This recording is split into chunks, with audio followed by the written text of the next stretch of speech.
cheat to be a winner. You don't have to steal to get it done. You don't have to lie and call me brother. Sometimes I think I just about had enough. Another war begins in South Africa. Oh my God. Another night of shambles, guns and knives. And the reason why it's so easy to discover is them diamonds in the ground worth more than my life. People make me cry. Sometimes when I'm alone, people make me cry. People make me sad. Some people in this world, they make me sad. Oh, been there.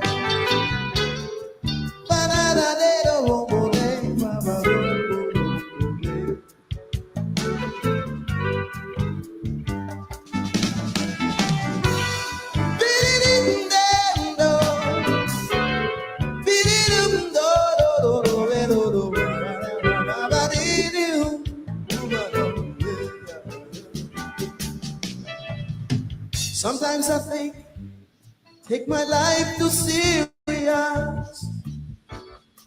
Yes, there are many things I still don't understand.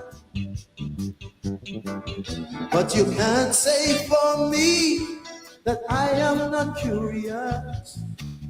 And it would make me happy when we all make a stand. Yes. People make me cry.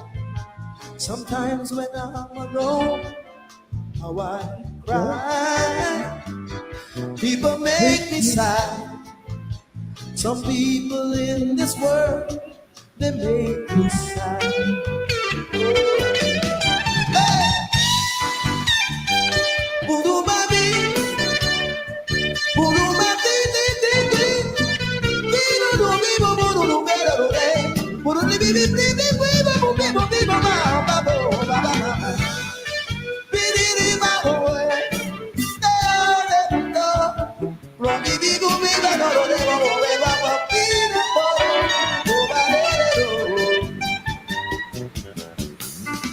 Sometimes I think I take my life too serious.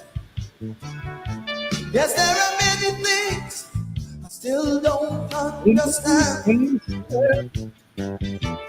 But you can't say for me that I am not curious.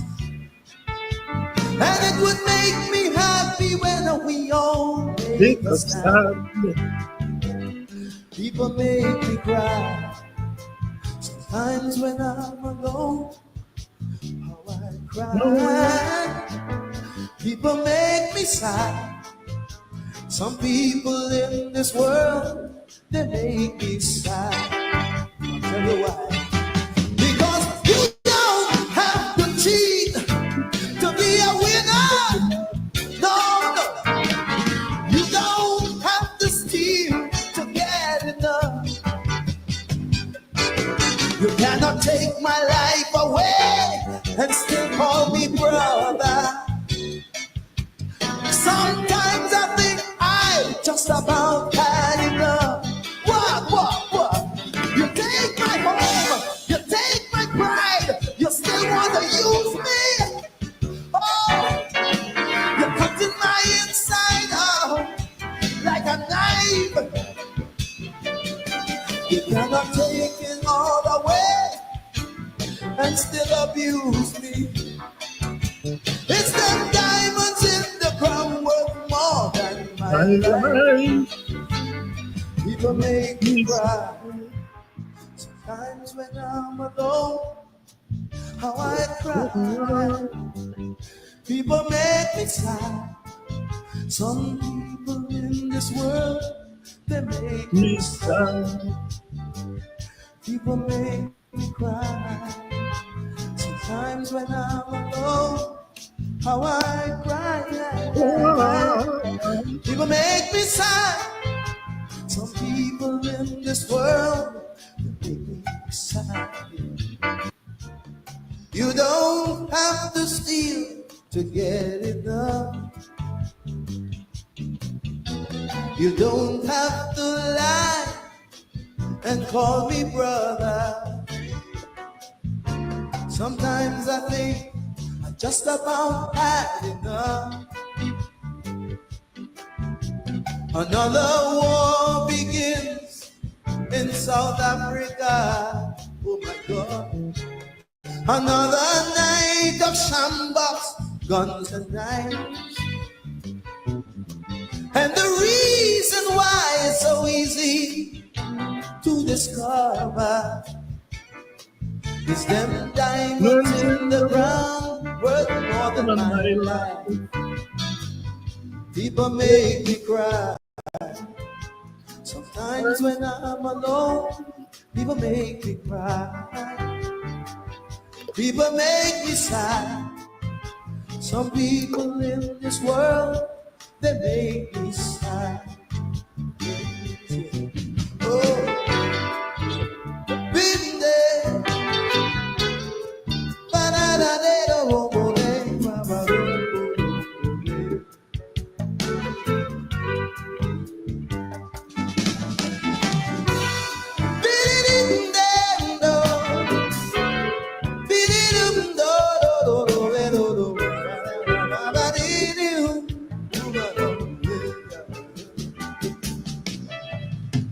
Sometimes I think, take my life too serious. Yes, there are many things I still don't understand. But you can't say for me that I am not curious.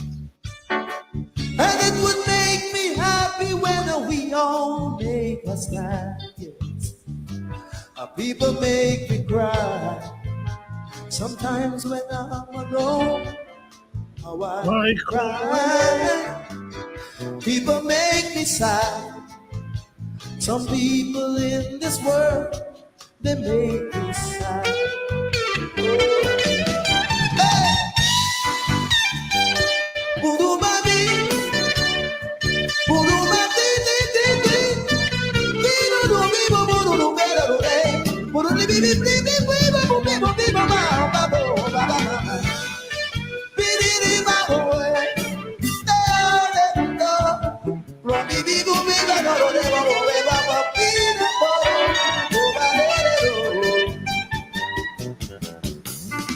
Sometimes I think I take my life too serious. Yes, there are many things I still don't understand. But you can't say for me that I am not curious. And it would make me happy when we all make a stand. People make me cry. Sometimes when I'm alone, how I cry. People make me sad. Some people in this world, they make me sad. I'll tell you why. Because you don't have to cheat to be a winner. No, no. You don't have to steal to get enough. You cannot take my life away and still call me brother.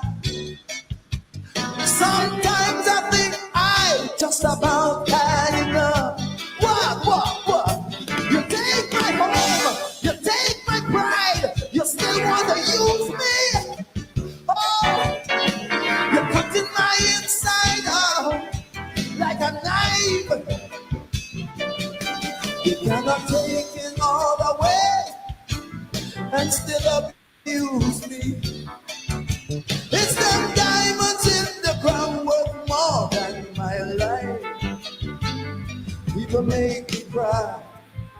Sometimes when I'm alone, how I cry. People make me sad. Some people in this world, they make me. people make me cry. Sometimes when I'm alone, how I cry. People make me sad. Some people in this world, they make me sad. Oh, I don't only down there. Oh, my dang, Dum, only dum, down dum, dum, dum. Dum, only dum, dum,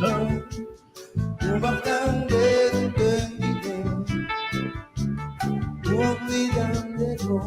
down there. Oh, my dang, only down. Oh, my down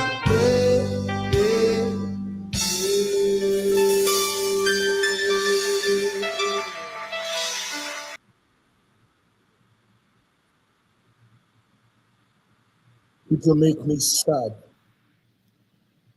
David Michael Rudder. That calypso is called Africa. People make me sad. People make me cry. But we keep on moving on. Good evening to you. Good evening to all of you. Welcome to Politics 101 on a Tuesday evening. Good evening, wherever you are in Guyana, outside of Guyana. Welcome. Welcome to Politics 101 on a Tuesday night. I want to dedicate tonight's program to a very good friend of mine who died recently and is going to be buried tomorrow. Every one of us know her in Buxton as Kitty Bob James. Kitty she's one of two persons who always remind me that I'm an African chief. Don Cush and Kitty. Once Kitty see my car passing or walking and going to she stand, Uhuru, Chief Uhuru. She has always reminded me these last. I think I've been an African chief now for the last 6 years. I think 7 years. I think so. I think so. I think so. I think it was 2018, 2018 or 2019. But Kitty and Don Cush are the ones who always remind me. I forget that I'm an African chief of Guyana, and Kitty, whose stand that she sell everything is just in front of Tipperary Hall.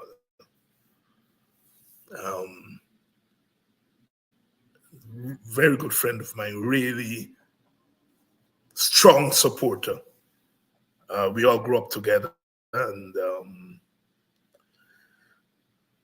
one thing with Kitty, she always with a book. She sit down and she stands selling, and she always with a book reading.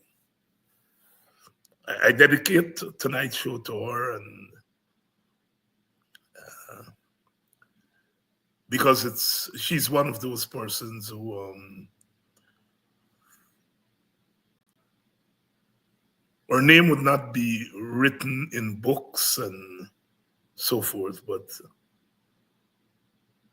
people like myself draw strength all the time from people like that. You see them and you know that their heart is in the struggle. And they don't have to say anything to you. You just see them and you know you got to continue doing this thing.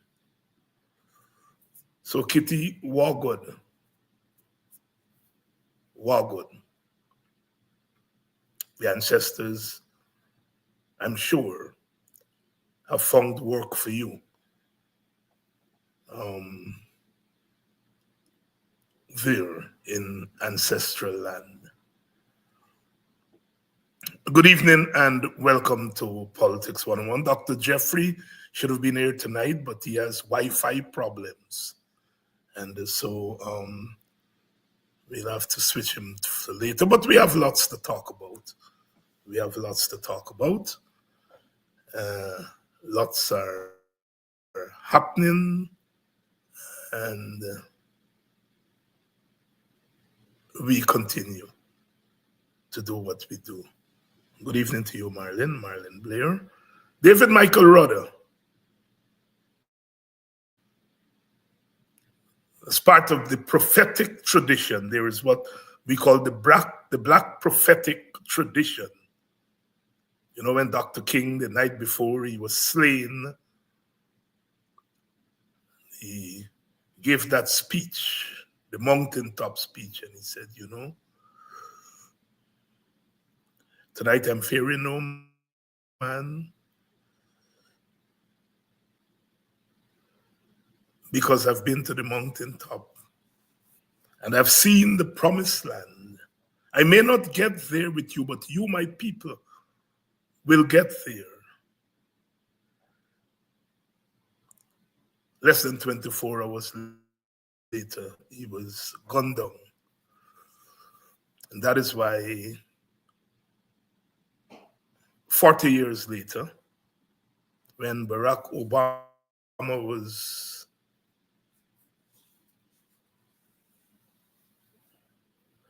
voted in as the president of the United States, so many of us cried.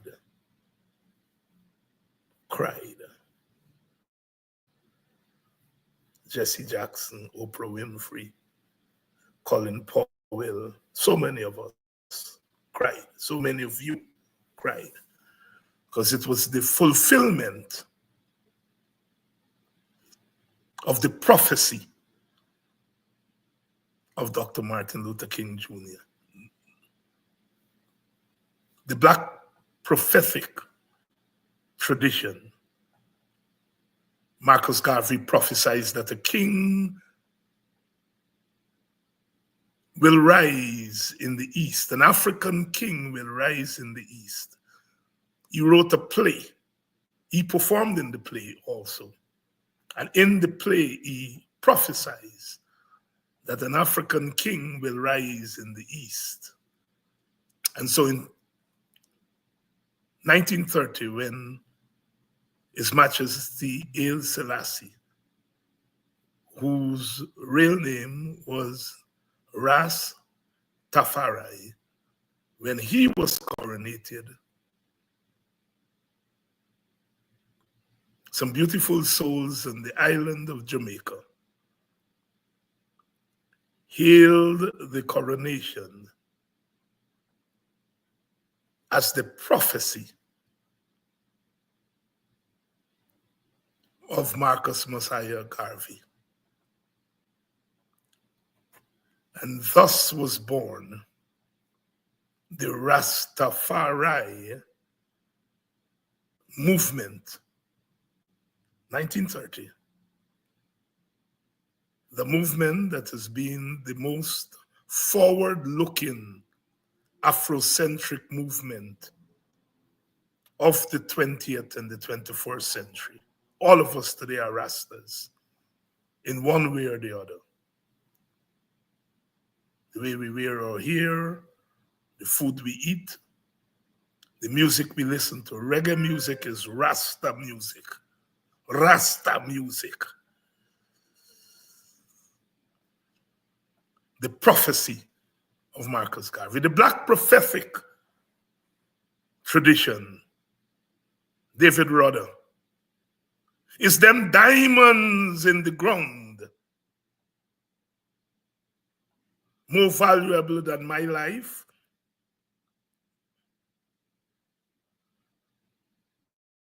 Is the oil at the bottom of the ocean that our leaders and our elites have become so drunk with? Is that oil more valuable than Adriana Young's life? Than the life of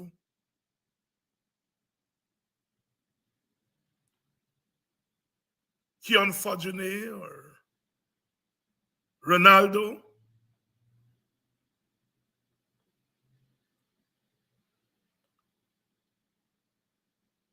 Or Quindon Bacchus, or all the brothers and sisters who've been gone down? Is that oil more valuable than my life?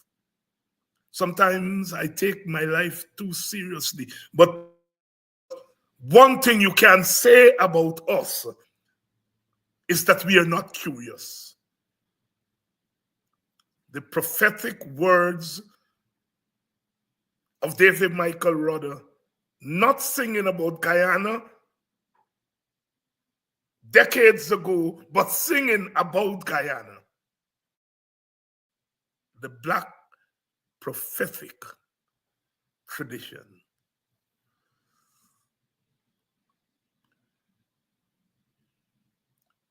You want to stab me and still call me brother. You want to kill me and still say that I should and I am part of one Guyana.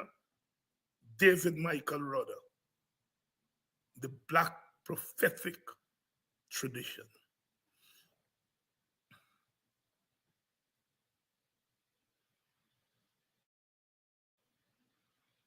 We have to be a people of prophecy. You know, they say everything for David Icke is race and black people. And I am not stopping until black people are accorded their rightful place in Guyana, because they are the pillars of Guyana. And I'm not taking that back. They are the pillars of Guyana.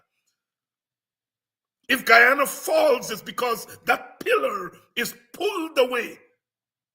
And I'm not stopping until they respect the black man, the black woman, and the black child in Guyana.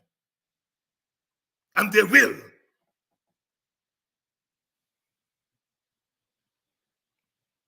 The Black prophetic tradition. We are called upon to teach and to learn. I know I offend a critical mass of Indian people because, you know, they want us to shut up and allow the Indian government to govern. I know I offend some nicey black people. But that's what it's about. It's about disturbing our neighbors. We do what we have to do because we have to do what we have to do. Until the black man, the black woman, and the black child is accorded its rightful place in Guyana, only then will there be one Guyana. They want a one Guyana with the African at the bottom of the ladder. It ain't happening.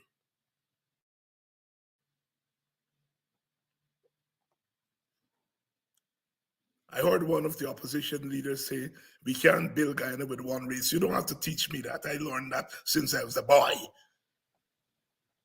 But we can build Guyana without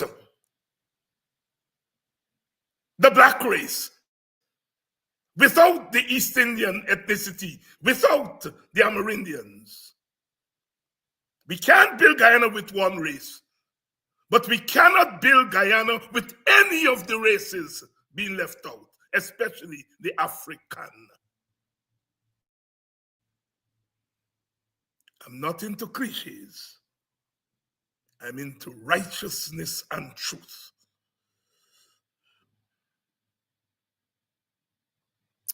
We do what we have to do and we continue what we have to do.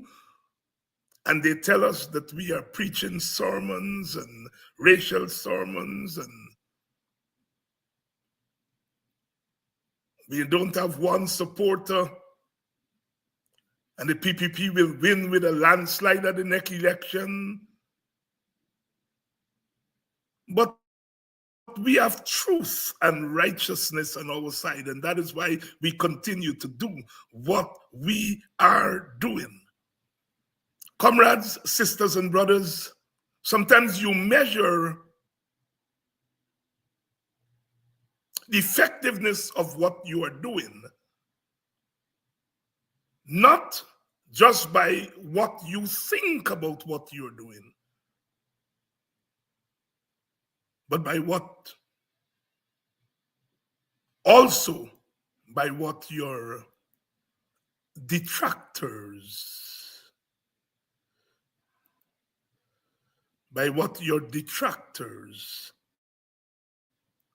think about what you're doing. Thank God. Thank God for the wisdom of our people. Thank God for the instincts of our people. They told us just a few weeks ago, the PPP will win by a landslide, 66%. But when our people began to walk,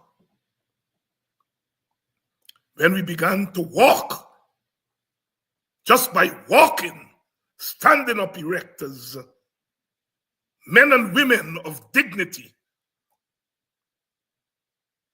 we turn the tables and we continue to turn the tables. We continue to turn the tables. Claude McKay says,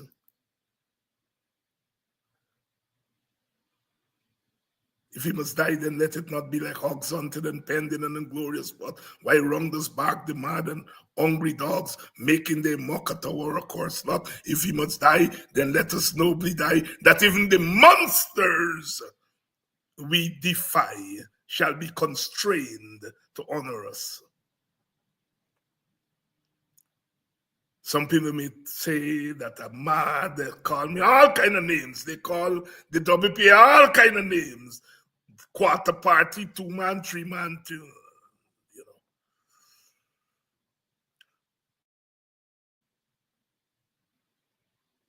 But we,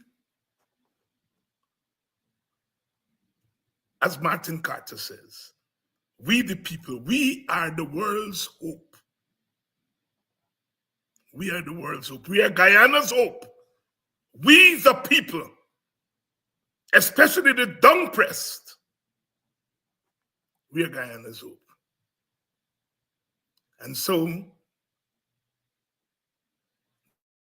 the Moutilax, the Moutaprepre, the Moutapreke, and all of them are now coming to realize the seriousness of our times, the seriousness of our message, and that our people are not damn fools who they can tie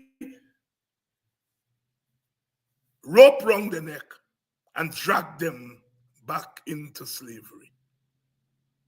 Talk to me, because I am talking to you.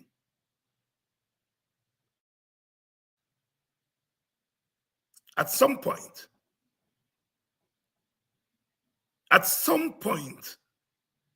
we know that it would dawn on them that these are serious times. And it seems that once they don't trust the choices of the government, they're going to milk that. How does the government react? The government react by saying, you want the FBI. This is the world's leading investigating agency. The United States Embassy will be the convener, the facilitator, because the US ambassador say, if asked, we will facilitate. And I think the room for making mischief by the opposition is narrowed, and the room for the government getting an opportunity, right, to debunk the gossip is large. So I would think, as I started by saying, the only reason why I think the government has not gone the FBI route is they're thinking about the credibility of the police force. That the RCMP man came here and he works with the police force. Why should we dismiss that? Why should we just dismiss this man who was 30 years in the RCMP because they want the FBI? How long are we going to keep pandering to these requests? I think that is the thought. But at the end of the day, the government is strategically stronger if it brings in the FBI. That's how I see it. I can't disagree with you on that. And for me, I am not so much enamored with the opposition's posturing and argument. But one has to admit that when you walk these streets where Irfan Ali does not walk, where Bharat Jagdeo does not walk, where Robeson Ben does not walk. You're hearing? When I walk the street, I walk the streets by Demico. I walk the streets of Georgetown.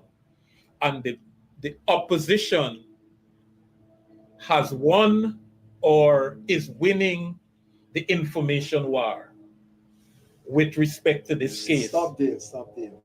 I walk the same places and I hear the same things you hear.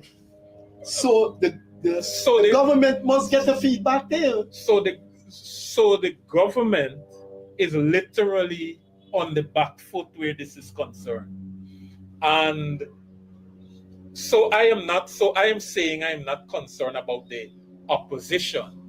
I am concerned about the people, what the people believe, what the people think. And that is where those are the people who determine where an election swing, left or right, either towards the government or towards the opposition, or in some cases where people were indecisive, it can strengthen their resolve or whatever the case is. But the bulk of what you're hearing is not in the government's favor.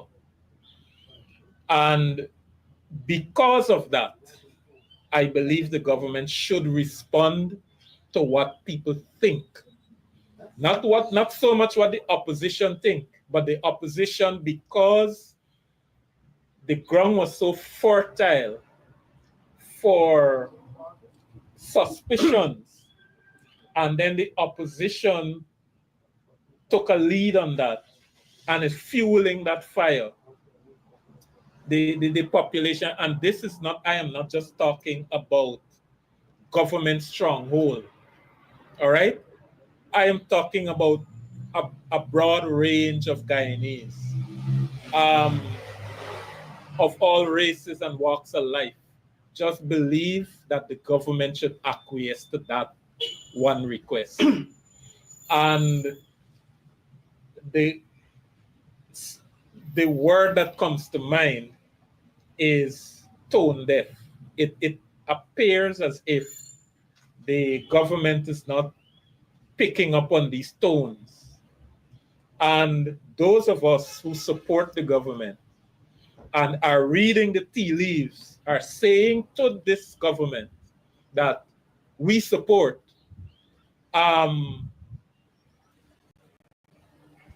follow the instinct of the people. Follow the instinct of the people. And in this case, we believe that it is leading in the direction of bringing a government agency, one or two investigators, and let bring back some confidence public confidence in this matter.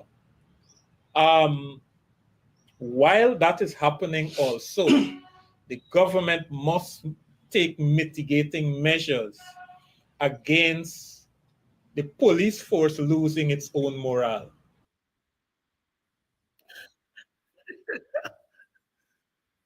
And me says, sir,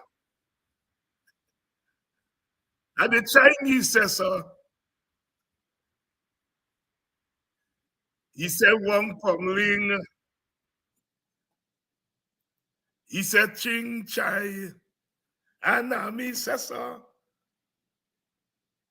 and the Chinese says, sir, he said, Wong Pong Ling, ding like, Ching Pong Ling. And me says, sir, them two by that. Last month was saying the government gonna win with 90%. Black people going in droves to the PPP. Look, if this story was not so serious, me laugh till me belly bust. Let's figure out what those chaps are saying. There's some contradiction there. Oh, it's not the opposition. I'm not going about the opposition. I think about the people. But the opposition is winning the information war. There's some contradiction. And that's what happens when you're trying to fit the truth into a lie. The lie is the PPP. So what my brother Leno is doing there, he knows the truth. He knows that the opposition is on the right side of history and that the PPP is on the wrong side of history. He knows that this Adriana case is going to lead, once there are free and fair elections, to the PPP losing the election. He's basically saying that. He's saying that the government is tone deaf. Well, the government didn't get deaf yesterday, Ledo. The government being deaf. That's why some of us are surprised that you are there. What are you doing there? The tone deaf didn't start when Adriana dead. And that is why when I lashed out a couple of months ago, is the contradiction. That's what Leonard Craig's analysis is on spot. His observation is on spot. But he has to say, I'm not concerned about the opposition. It's the people. Well, the people, according to you in front of them, is opposition supporters. It's not government supporters. You self saying it, Leno. That is not government stronghold you're talking about. You're talking about in front of them.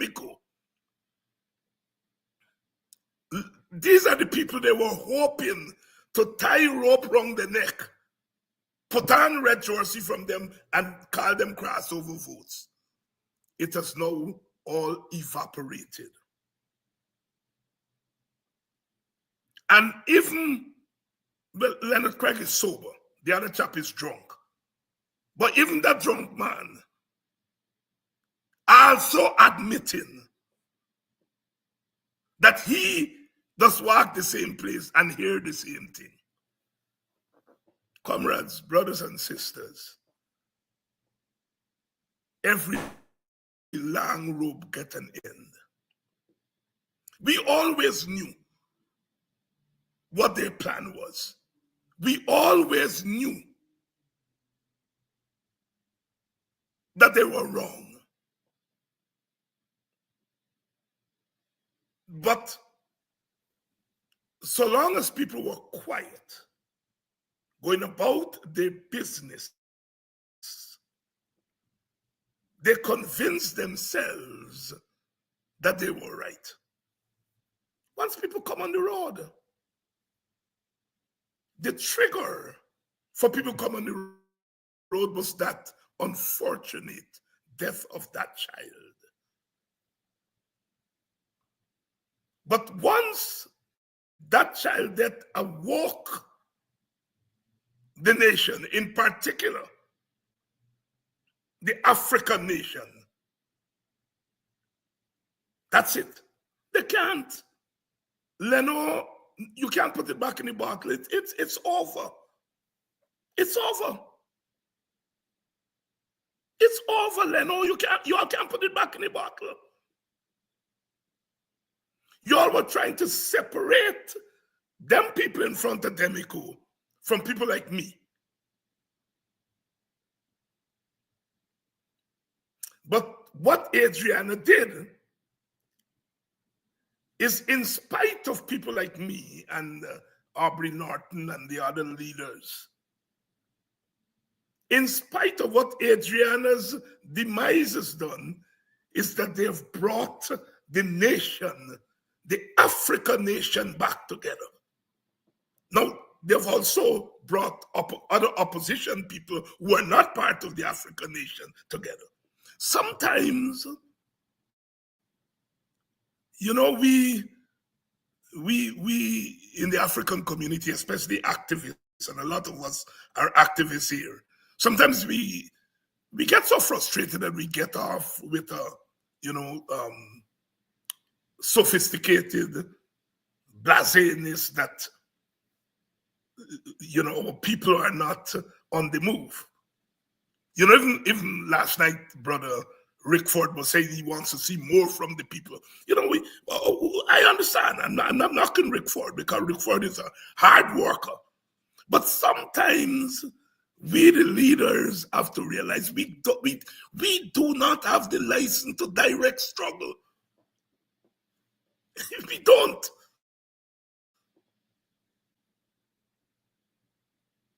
I made a conscious decision to get into active politics at age 14 when I heard Walter Rodney for the first time.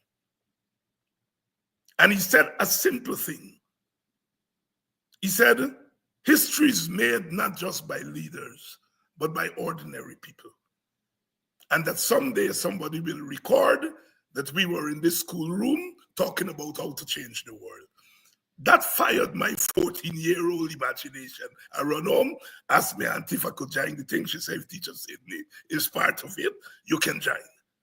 The rest of history. And we, the leaders, sometimes have to know when to step back and know when to step forward. And in fairness to my brethren, in fairness to Brother Rick Ford, it's difficult sometimes to realize the enormity of the present when you are part of the present. We are part of a tsunami. Just listen to Leno Craig, who's a PPP man.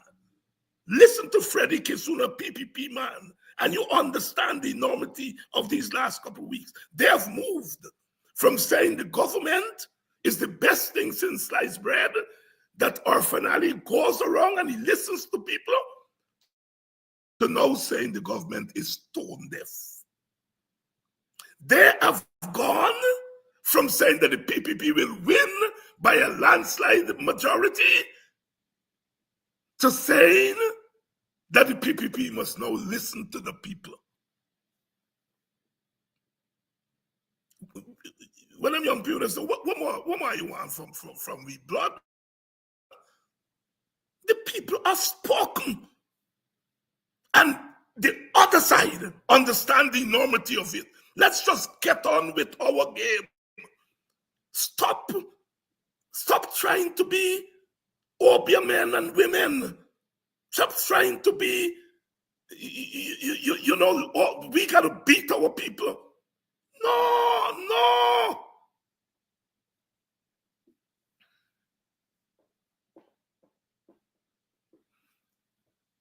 Reality is not just what you think of yourself, but also what other people think about you.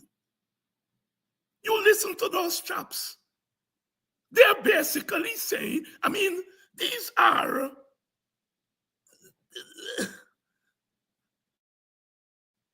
the government is winning the information, the opposition is winning the information war.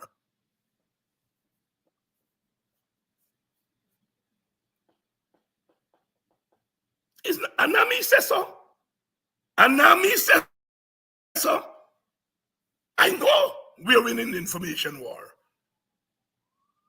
You see, in 1964, they passed the Civil Rights Act in America. And 1965, they passed the Voting Rights Act. The Civil Rights Act brought African Americans into the Constitution via the 14th Amendment. The 14th Amendment said all Americans have due process before the law and have equal protection before the law. The equal protection clause, perhaps the most important clause in the American Constitution, the 14th Amendment. And what Jim Crow did was to bar African Americans from enjoying the rights that were accorded by the 14th Amendment. The 14th Amendment itself was an upgrade on the Bill of Rights. The Bill of Rights did not include black people because black people were slaves. So what the 14th Amendment did was to bring black people into the Bill of Rights. But then Jim Crow barred them. So it took the Civil Rights Act to bring black people into the 14th Amendment and by extension into the Bill of Rights, and by extension making them now full constitutional citizens of America. And then the Voting Rights Act of 65 brought black people into the 15th Amendment. The 15th Amendment is the amendment of the Constitution that ended slavery. And not ended slavery, sorry, that was the 13th Amendment. The 15th Amendment gave all Americans the right to vote. And that was blocked by Jim Crow. So what the Voting Rights Act did was to bring black people into the 15th Amendment and therefore now into the Constitution as full electors. And when they asked Stokely Carmichael about the 14th and 15th Amendment, insinuating that, not the 14th, the Civil Rights Act and the Voting Rights Act, sorry. And they asked Stokely Carmichael, they said, oh, well, you don't have laws that bring black people as full citizens. Stokely looked them in the face. And he said, no, the Civil Rights Act and the Voting Rights Act is not for black people. It's for white people. We black people always knew we were equal citizens. It's white people who didn't think we were equal. And so that 14th, that Civil Rights Act and Voting Rights Act is for them, not for we. We always knew we were equal citizens. We always knew we were equal beings. And I want to use Stokely to say to Leno, what happened in the last month is for you. Because it's you all who thought that black people were stupid. It's you all who thought that you could tie black people with rope around the neck and lead them to the PPP. It's you all who thought that black people were going into droves and vote for the PPP. It's you all who thought that our finale is the greatest thing since sliced bread. So what black people did, the development since Adrian is that it's not for us. We always knew that we were not stupid. It's you all who think we were stupid. And so what has happened over there is for you all. It's for Jack Dio. It's for the PPP.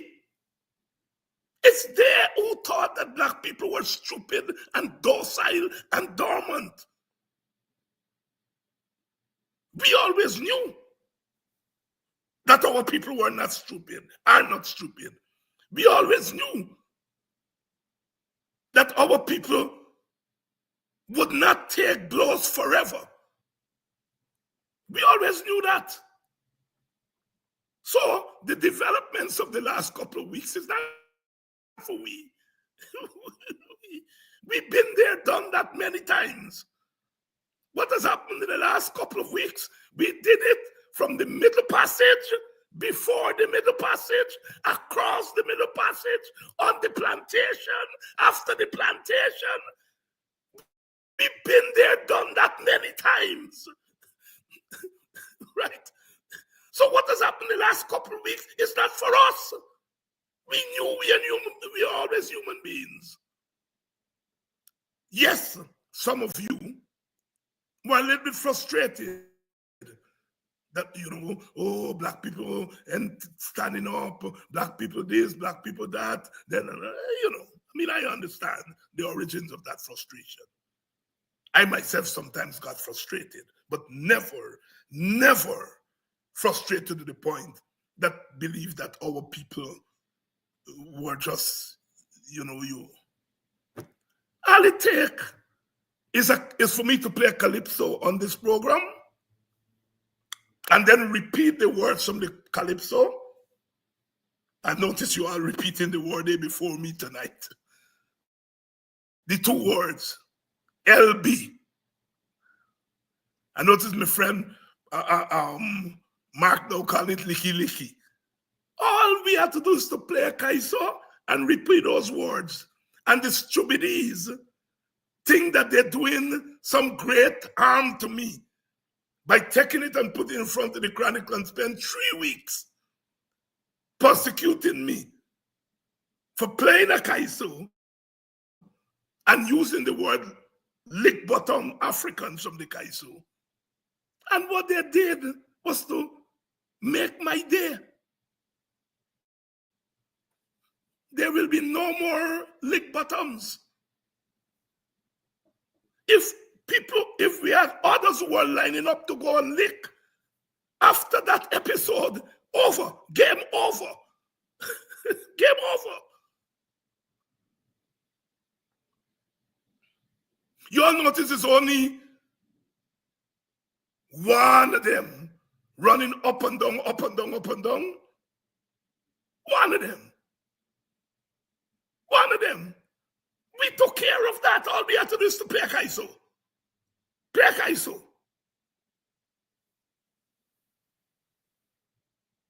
And because they don't understand the power of communication in popular language, they thought they were doing me something wrong.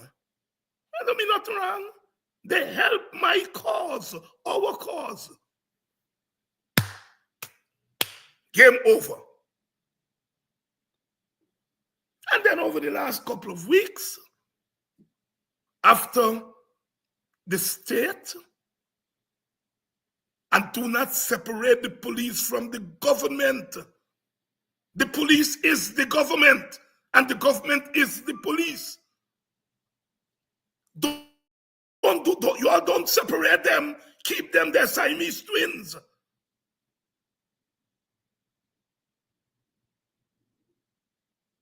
Once the government went there and began to cover up that girl's death, game over. They can't put the genie in the back in the bottle. The government is on the back foot. The government doesn't have any foot left. And you don't go from being the greatest government we ever had to being a tone-deaf government to being on the back foot. You don't go from one to the other in a day. The government was always tone-deaf. Always. The government was always on the back foot.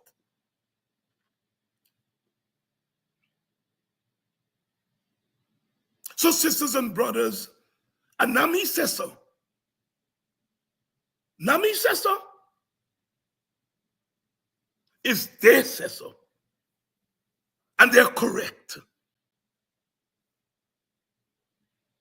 They're correct. If this government knows, as it must know, that its power hangs in the balance, and if it is innocent, it would do everything. It would come out and say, look, we know how that child there. Don't worry, no man from Canada, man from FBI, man from this. The government knows how that child met or death. You don't need no. All they're trying to do is to bring the white people in to cover up for them. So they're cover for the police, their police. Now they want the white people to come in and cover for them. But they know how the child met her death. They don't need the FBI to come in. What they're fearful of is that when the FBI come in and the FBI open the can of worms, is what will come out. Y'all remember, during the recount, they wanted a recount to prove that they won. And they agreed to open the boxes. And when they opened the boxes, all the drumbees, all the PPPs, rigging drumbees jump out. But they got away with it because the international community had already made up their mind that they were putting them in office.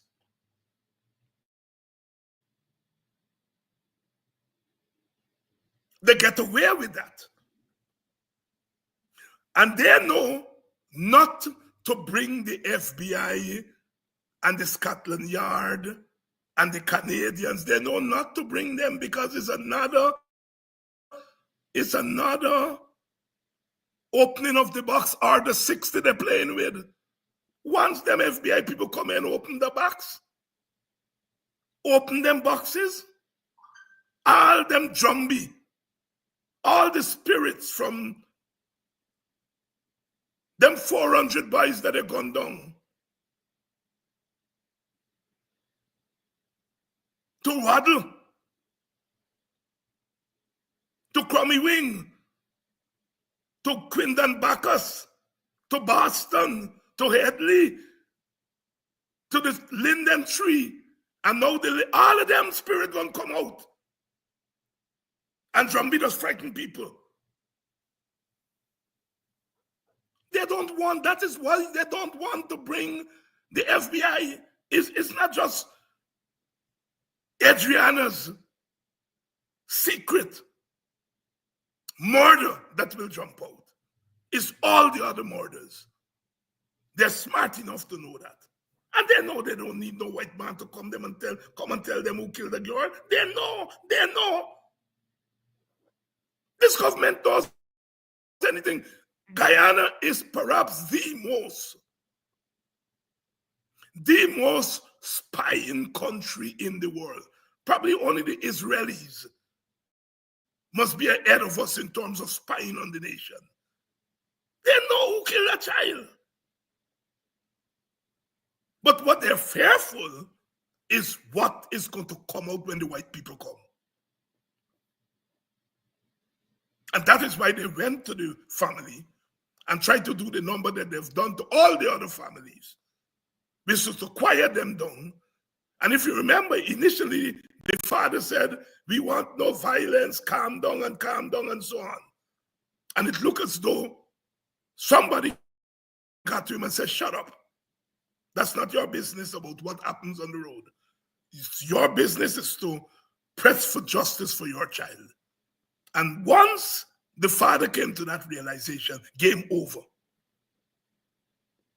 Game over. What they always think is that they can buy people.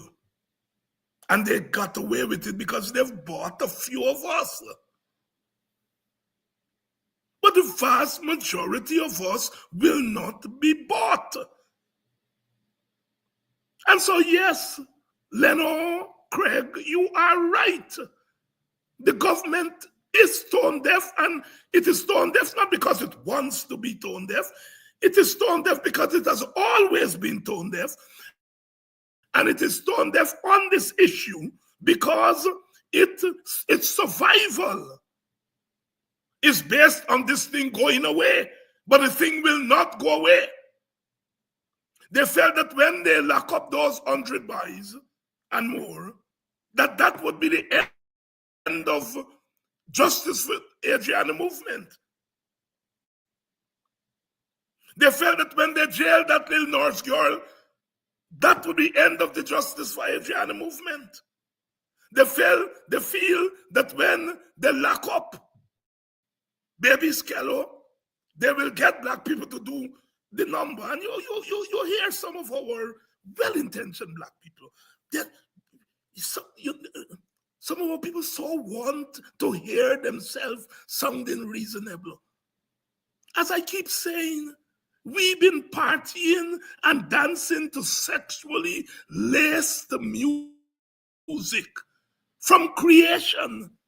Last night I got through a whole set of Kwekwe song, sexually laced, sexually tinged. Sexually tinged. It is part of our popular culture. You examine popular culture in any society. More than half of it is based on sex. Because sex is very much part of popular life. All of a sudden, people are enraged because a little boy sing about sex. When sex, they're all over.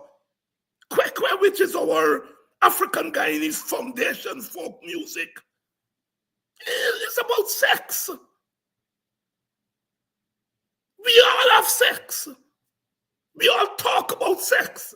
We all make jokes about sex. Yet this boy sing a song about sex. And I hear some intelligent people. I'm forgetting about PPP people. I'm talking about black people. Even them were saying the boy should not be locked up, but I condemn his lyrics. If you condemn his lyrics, you have to condemn a whole set, a whole swat of our popular music. The Kwekwe genre is about sex. Kwekwe is about a man and a woman getting married, and the society advising them about how they must conduct a marriage, and they do so using the lens of sex. So it's the hypocrisy that gets me crazy, you know. And like I said, I'm not focused on the PPP. They will do anything to survive. I'm not focusing on Indian people. They're following the party, but black middle class people have to stop it. You go to any party, and 75% of the music they play is about sex. Whether it's soul music, reggae music, calypso music, is about sex.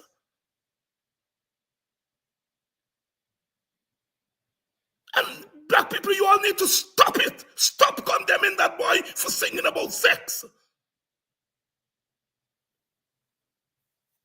He used the imagery of the Indian woman. He used the word Lakshmi. But the imagery is not about the goddess. He's singing about sex with an Indian woman. That's what the song is about. And our singers have been singing about sex with black women from time immemorial.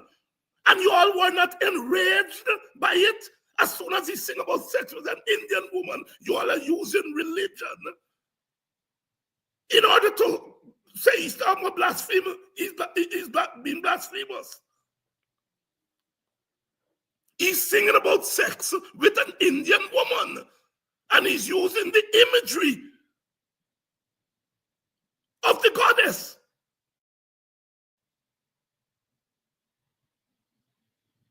Vybz Kartel is not singing about sex with Jesus. He said the sex sweet like Jesus.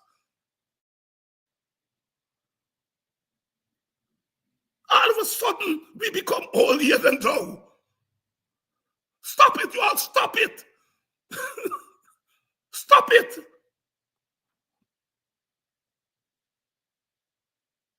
Be there singing, trust and obey, for there is no other way.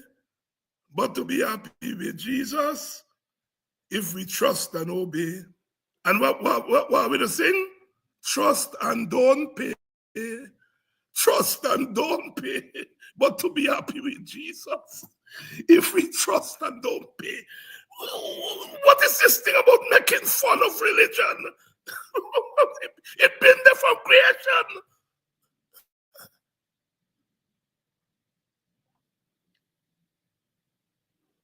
So you all black people, stop this stupidness about Skello music, blasphemous and thing.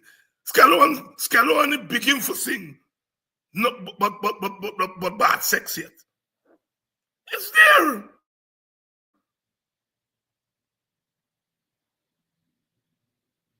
Yes, one can make a gendered critique of our popular music, that the sex in the music is swayed more to women than men. A gendered critique. And the female singers are taking care of that now, because they're turning the table and singing but man.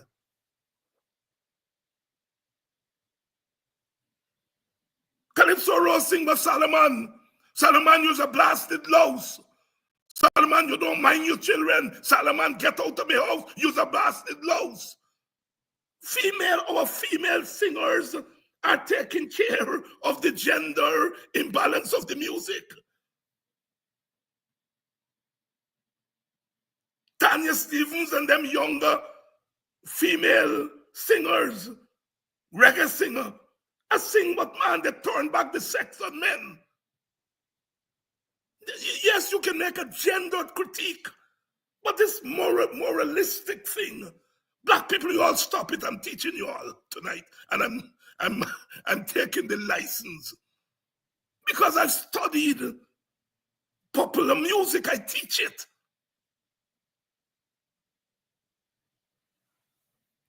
There's no disgrace in singing about sex. We all we say. I talked about teacher Mildred last night. And the lizard run up your foot and it disappeared.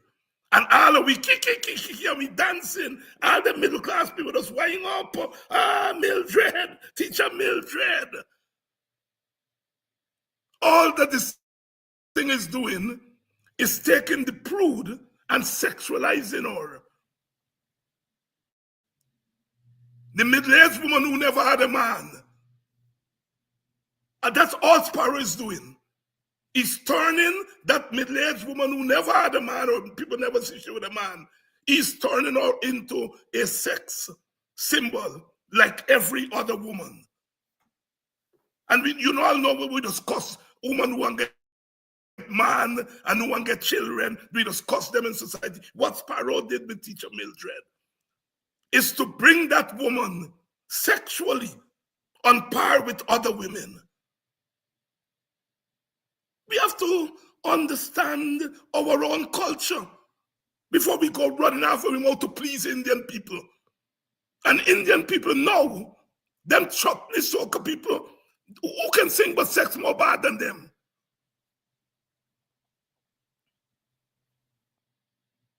Who can sing but sex more bad than them?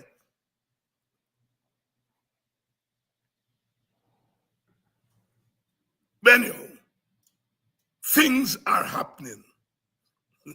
The tables are turning. And we have to strengthen ourselves. Stop believing we are weak. Listen to them too, by especially Leno Craig. It's an admittance. It's an admittance that the government is now in trouble. For the PPP to win an election, they have to make sure that black people are disillusioned.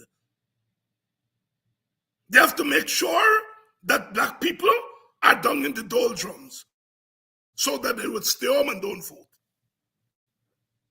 And every one of us that stay home and don't vote, and every Indian that goes out and vote, is an extra vote for the PPP. PPP, no, they're not on no crossover, nothing. We have never had crossover vote in the history of this country. In 1957, the first election after the split, the PPP Jaggonite, they got a good 20% of the African vote. It wasn't crossover.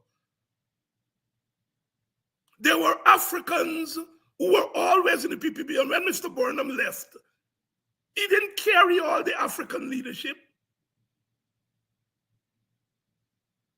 And so in 1957, people were still feeling the way. But once we got out of the 1957 election, and also in 57, there were Indians, some of them who voted for Barnumite PNC, or PPP, sorry. There wasn't about crossover. But once we left 1957, what crossover? What crossover? African people do not want to be governed by Indians. Indians don't want to be governed by Africans. And the quicker we put that in our pipe and smoke it, the better we will be as a country. Indian people want to be governed by Indian people. Black people want to be governed by black people. And Amerindians are quickly getting to the point where they will want to be governed by their own. They're getting there. And what we have to do is to craft a governance structure to accommodate that truth. If people don't want you to govern them, and you're saying them a crossover, what you're trying to do is to herd them, tie them round the neck like slave, and drag them over to you. That's all you're doing by talking about crossover. And that is it, inhumane treatment. And I am not going to stand by. And so many of us in the black community, the black leadership, will not stand by and allow black people to be herded. And even if some black people want to go, those who are go will feel the wrath of their ancestors.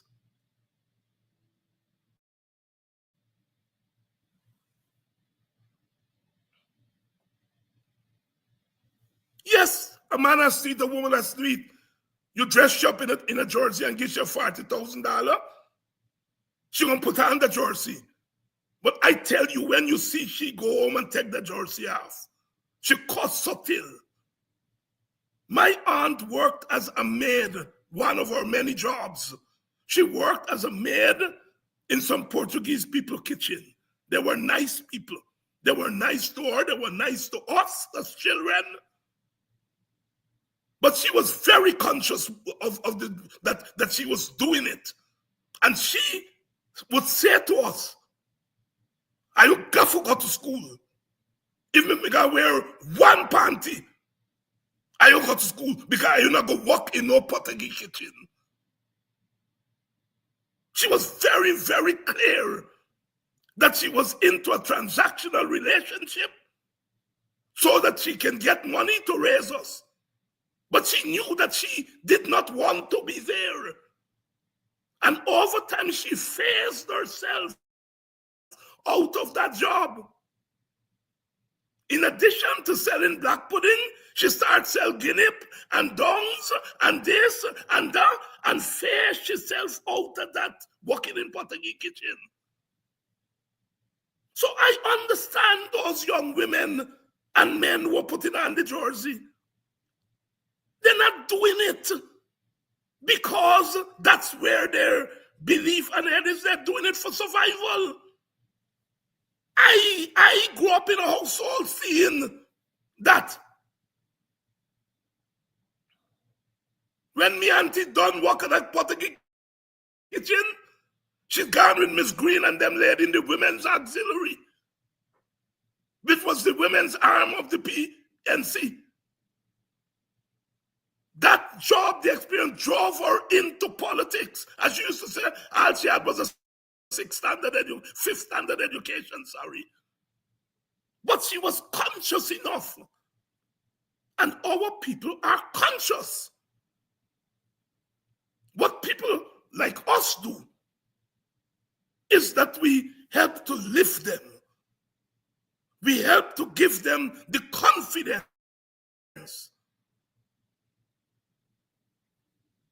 And the PPP knows that. That is why the PPP will never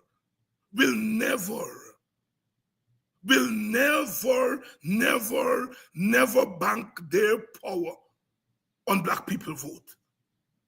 They will never blank their power on black policemen and black soldiers. They will never.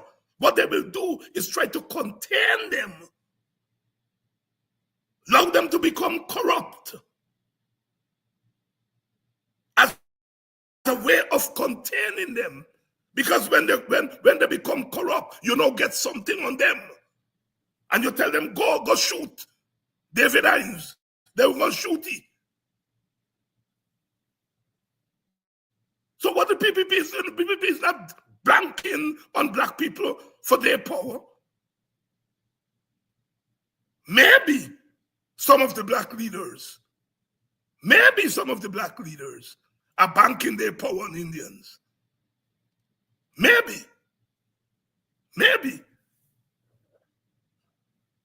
But the PPP is much smarter than that. And so when the PPP saw in the last couple of weeks the upsurge in consciousness, the upsurge in manifest consciousness, not just a consciousness that in people's head, a consciousness that now starts to manifest itself on the road. And there's so many dimensions of that consciousness, that manifestation. It is the coming together of the various subclasses in the African community. The urban poor. And the urban poor has always been the political nightmare of the PPP. They've always been their political nightmare. The urban poor, the black urban poor. Because the black urban poor run the urban center.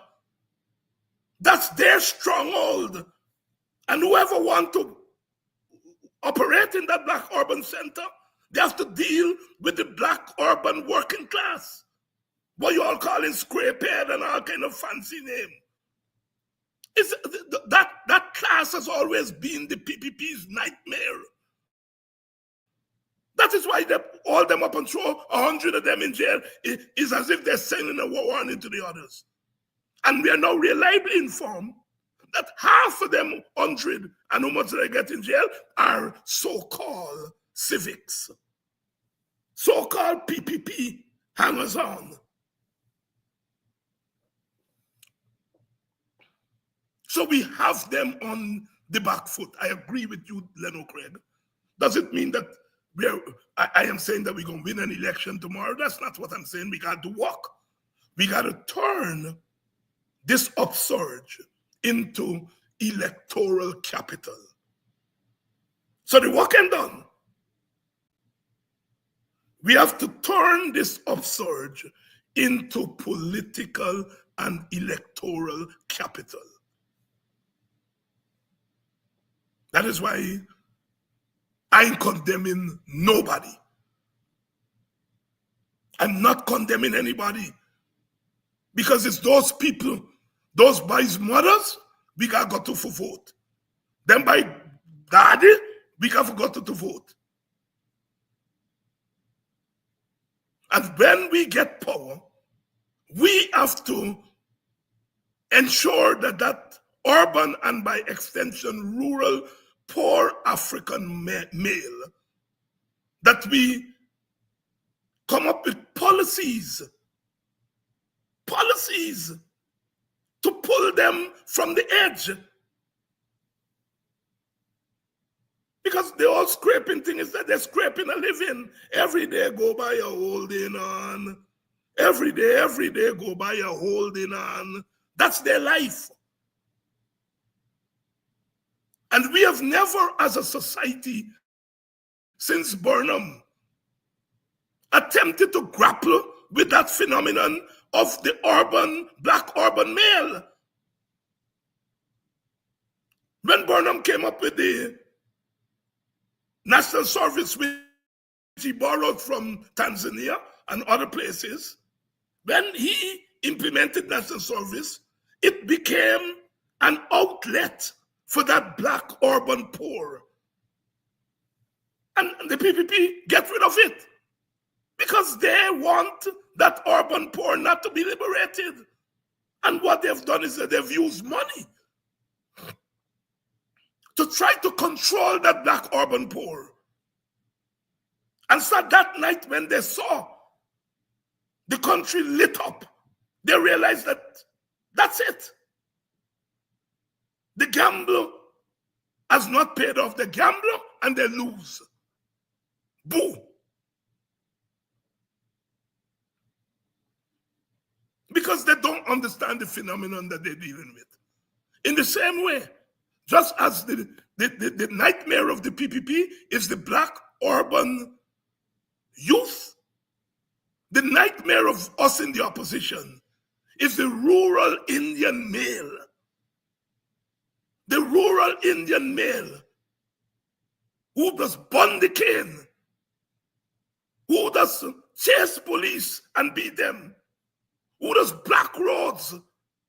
It's the urban Indian male is our nightmare. Just as the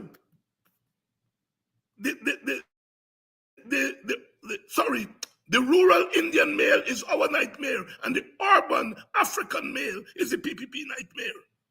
And both sides. The problem with the PPP is that there is now an Indian urban male that is Africanized. Listen to the music that they just listen to. They listen to more black scale, more baby scale music than black people. That Indian urban male that is being Africanized. And it's going to come back to bite the people. It is that urban black, that urban Indian, semi-urban Indian male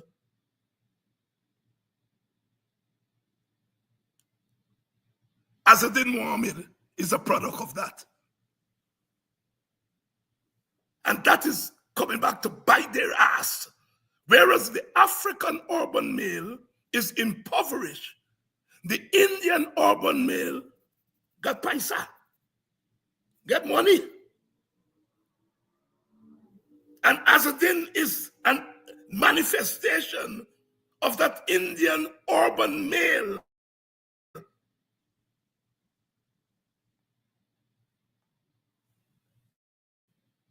This society is changing. And some of our analysts who write every day, some of them are my friends, but they don't take time to study our society. They don't take time to study our society.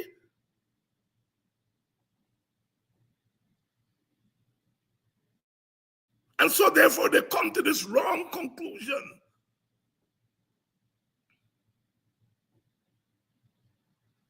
The electoral instinct of the black community, whether it's the working class, the impoverished black youth, the black middle class, meaning the new black middle class, not the old black middle class, the new black middle class, the young teachers, the young professionals, the young entrepreneurs. They're all speaking one language, one electoral language, and that's coalition. And that is why I think some of our brother leaders are out of step. The old middle class is out of step. Those so-called scrapers, you think they put in the belly pan plimpla for any minority government? You think they put in the belly pan plimpla for any minority government? You think those teachers answer the call for better wages for 72 days to go and vote for any minority PPP government?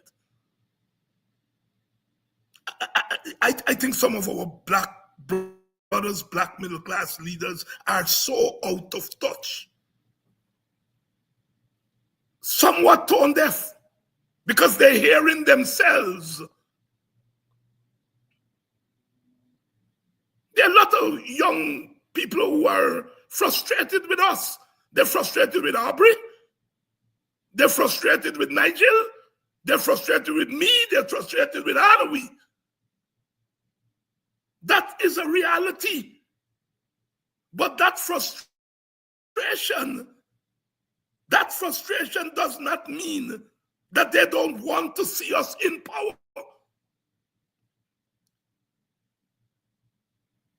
We are taking frustration with Aubrey to mean that Aubrey is not electable.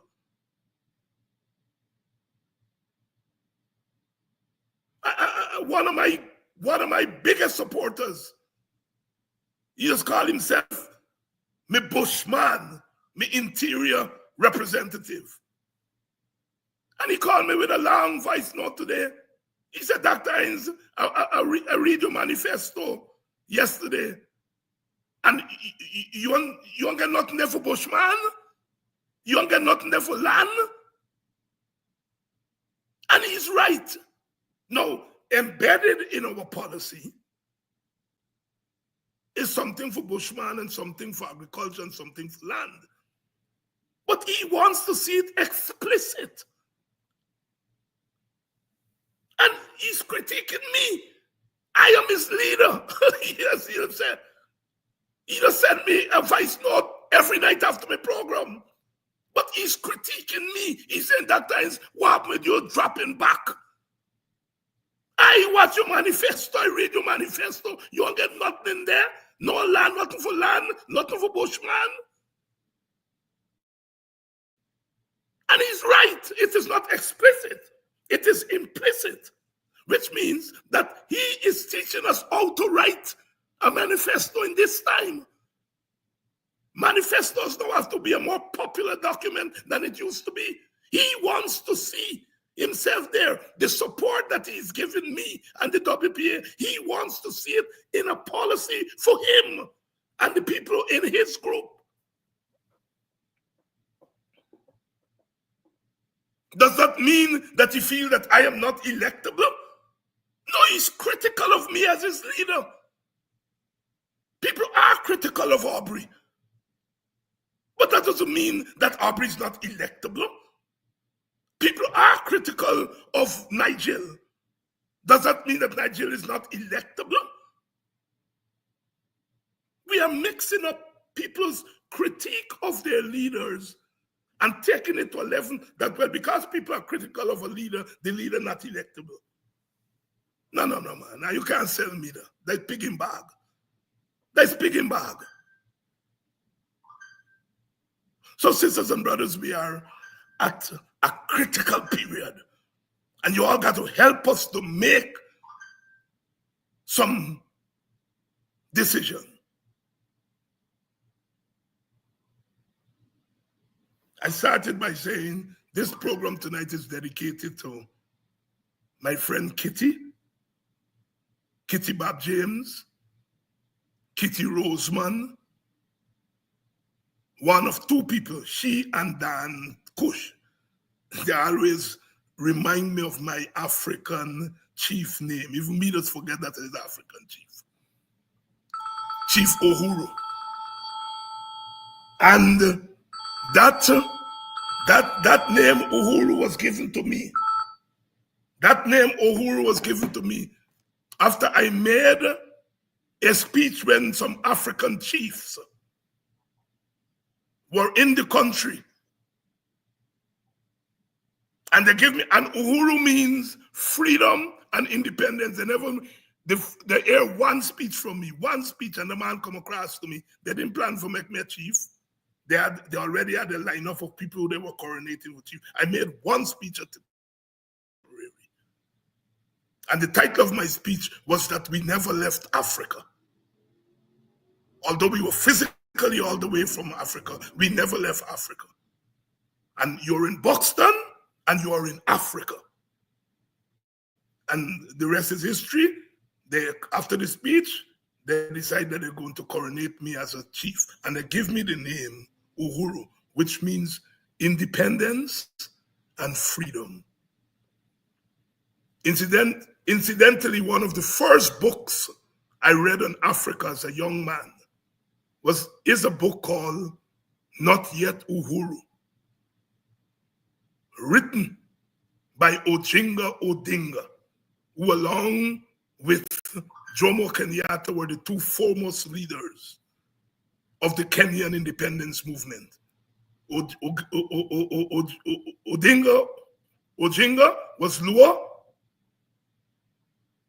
Kenyatta was Kikuyu, and today their sons are the leaders of the two main parties, so they've carried on the tradition. But that was perhaps my first book on Africa that I read, Not Yet Uhuru. Why I am referencing Uhuru, freedom and independence. WPA and the PNC will resume coalition talks in the coming weeks. And we in the WPA are going to approach those talks on three interrelated plans: fraternalism, independence, and realism. Fraternalism, that we are all brothers and sisters in this struggle together. We are family. We are fraternal people. We're not enemies. Independence, that yes, we are going in this thing together, but we must maintain our independence of thought and action. Independence of thought and action. Even though we are fraternal, we are not bowing down to each other. We are maintaining our independence. So independence and fraternalism. The Marxists, they say, talk about the dialectics, the equal of opposites. So fraternalism suggests chumminess, independence suggests autonomy. And you bring them together. And the third plank of our praxis to those talks coming up is realism. All that realism means is that we have to face reality. Aubrey Norton and David Hines and Nigel Hughes will capture the interest of 200,000 African voters. But Aubrey Norton belongs to a party to which the vast majority of those 200,000 voters identify with primarily. Primarily means first. They identify with AFC and WPA. They identify with Nigel and Guyana. And I put in myself in there. And I put in the WPA in there, although the pollsters don't poll WPA. And they know damn well why they don't. Because it will upset. It will upset their conclusions about what the elections are. But I put in WPA in there. All three of us will touch the hearts of Africans. But the African heart will reach first for the PNC, or the majority of them would reach first for the PNC. That's the reality. And you can't wish that away. On what ground am I going to tell Aubrey, well, Aubrey, by the vast majority of them with you, but I gotta get the thing. Why? Because what? I tell more than you? Eh? Why? Why? I come from Boxer, you come from Linden? Why? What am I going to tell Aubrey? Me suit does fit me nicer than you suit? What?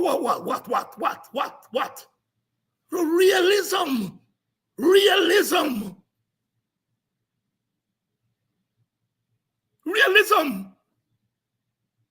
If a poll shows the WPA with 6%, 7% of the vote, I would jump to the sky.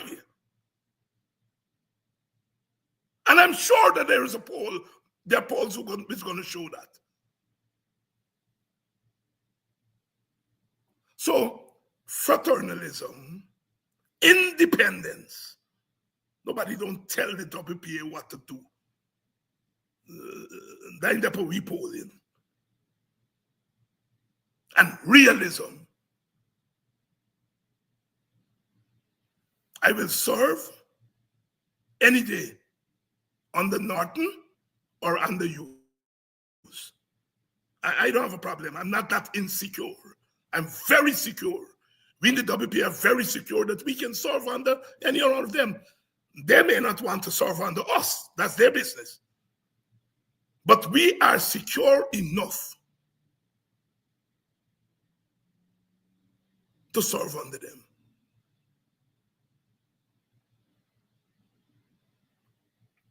We are moving on. Then by say, the PPP on the back foot. Then by say, the opposition has won and is winning the information war. Then by say, the PPP is stone deaf. Congratulations, Leno.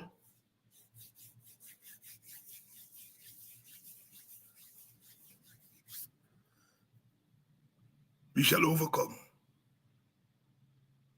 We shall overcome.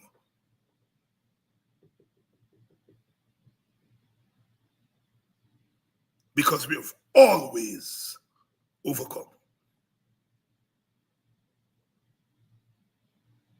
Nothing can stop us now. We are moving forward. There's work to be done. Our people have given us something to work with, and we have to work it.